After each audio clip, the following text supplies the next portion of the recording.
தொடர்ந்து இந்நேரத்திற்கான தலைப்புச் செய்திகளை பார்க்கலாம்.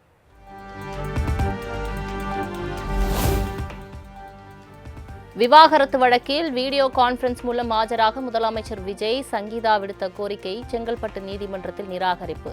முதலமைச்சர் விஜயிடமிருந்து விவாகரத்து கோரி சங்கீதா தாக்கல் செய்த வழக்கின் விசாரணை ஆகஸ்ட் 7ஆம் தேதிக்கு ஒத்திவைப்பு.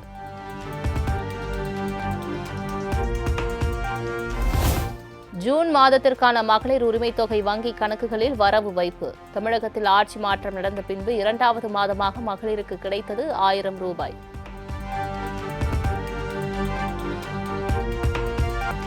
கீர்த்தி சக்கரா விருது பெற்ற தமிழ்நாட்டை சேர்ந்த ராணுவ வீரர் மீனாட்சி சுந்தரத்திற்கு தமிழக அரசின் சார்பில் 48 லட்சம் ரூபாய்க்கான நிதி உதவியை வழங்கிய முதலமைச்சர் விஜய், ராணுவ வீரர் மீனாட்சி சுந்தரத்தின் குழந்தையை தூக்கி கொஞ்சிய முதல்வர் விஜய்.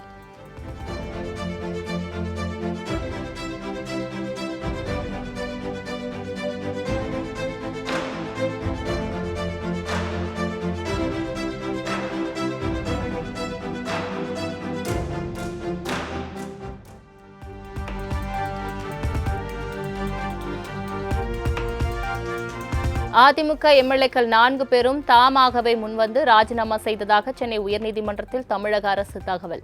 4 பேருக்கு எதிரான தகுதி நீக்க நடவடிக்கை குறித்து சபாநாயகர் சட்டப்படி நடவடிக்கை எடுப்பார் எனவும் அரசு தரப்பில் உறுதி.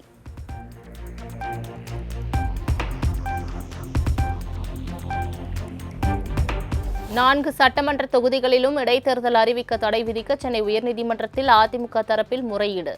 மனுவை சேர்த்து விசாரிக்க அதிமுக தரப்பில் தலைமை நீதிபதி அமர்வில் கோரிக்கை வைத்த நிலையில் விசாரணை ஒத்திவைப்பு.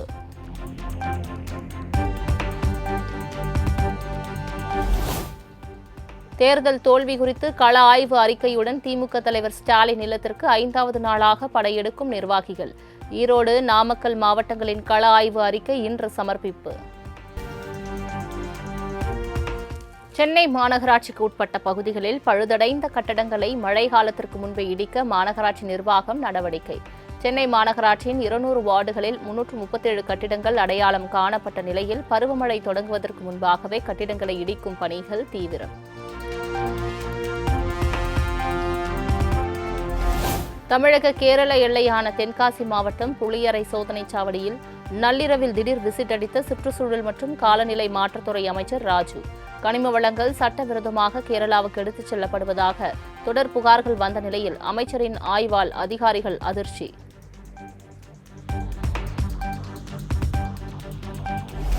டாஸ்மாகில் பாட்டிலுக்கு 10 ரூபாய் கூடுதலாக வாங்கிய விவகாரத்தில் கடந்த 20 நாட்களில் 200 பணியாளர்கள் சஸ்பெண்ட். புகார்களின் அடிப்படையில் நடவடிக்கை எடுத்துள்ளதாக டாஸ்மாக் நிர்வாகம் அறிவிப்பு.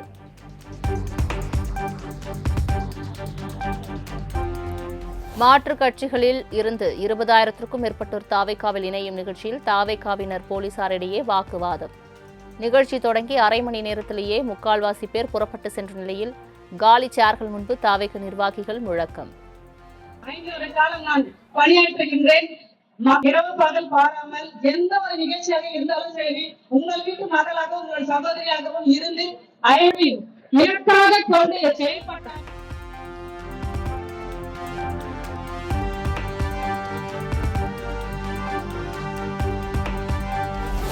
என்டிஏ கூட்டணியிலிருந்து தமாக விலகியதை தொடர்ந்து அக்கட்சியின் பொதுச் செயலாளராக இருந்த யுவராஜா அடிப்படை உறுப்பினர் பொறுப்பிலிருந்து விலகுவதாக அறிவிப்பு.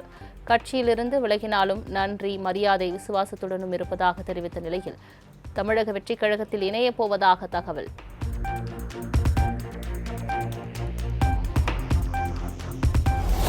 பரங்கிப்பேட்டை அருகே கடலில் ஹைட்ரோ கார்பன் கிணறுகள் அமைப்பதை தமிழ்நாடு அரசு தடுத்து நிறுத்த வேண்டும் என முன்னாள் அமைச்சர் தங்கம் தென்னரசு வலியுறுத்தல். மாநில கடற்கரை மண்டல மேலாண்மை ஆணையம் எத்தகைய அனுமதியும் வழங்கக்கூடாது என தமிழ்நாடு அரசு அறிவுறுத்த வேண்டும் எனவும் கோரிக்கை.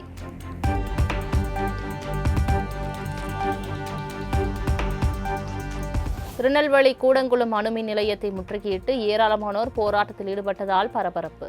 நிலம் வழங்கியவர்களுக்கு வேலைவாய்ப்பில் முன்னுரிமை வழங்குமாறும், தேர்வுகளின் போது 20 போனஸ் மதிப்பெண்கள் வழங்கப்படும் என்ற அறிவிப்பை உறுதி செய்யுமாறும் கோரிக்கை.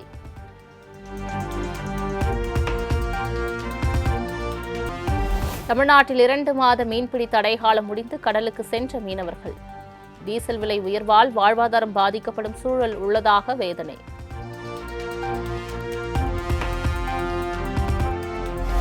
கிருஷ்ணகிரி மாவட்டம் பர்கூர் அருகே வரமலைகுண்டா பகுதியில் மதுவிலக்கு பிரிவு போலீசார் அதிரடி சோதனை.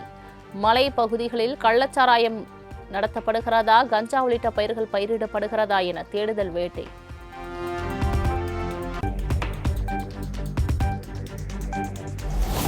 முருகனின் அறுபடை வீடுகளில் ஒன்றான பழனி தண்டாயுதபாணி கோவிலின் கிரிவல பாதையில் ஆக்கிரமிப்பு வீடுகள் ஜேசிபி மூலம் இடித்து அகற்றம். 10 கோடி ரூபாய் மதிப்புள்ள கோயில் நிலம் மீட்கப்பட்டுள்ள நிலையில் போராட்டம் நடக்காத வகையில் 100க்கும் மேற்பட்ட போலீசார் குவிப்பு.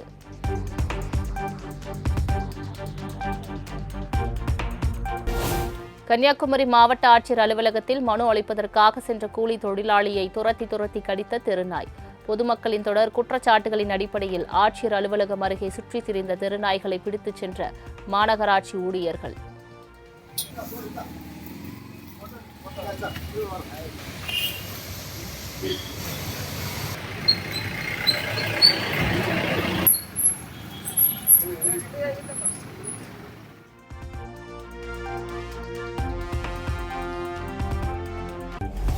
வைகாசி மாத அமாவாசையை முன்னிட்டு மேல்மலையனூர் அங்காளம்மன் கோவிலில் விமர்சையாக நடைபெற்ற ஊஞ்சல் உற்சவம். ஓம் சக்தி பராசக்தி என பக்தி முழக்கம் எழுப்பி லட்சக்கணக்கான பக்தர்கள் வழிபாடு.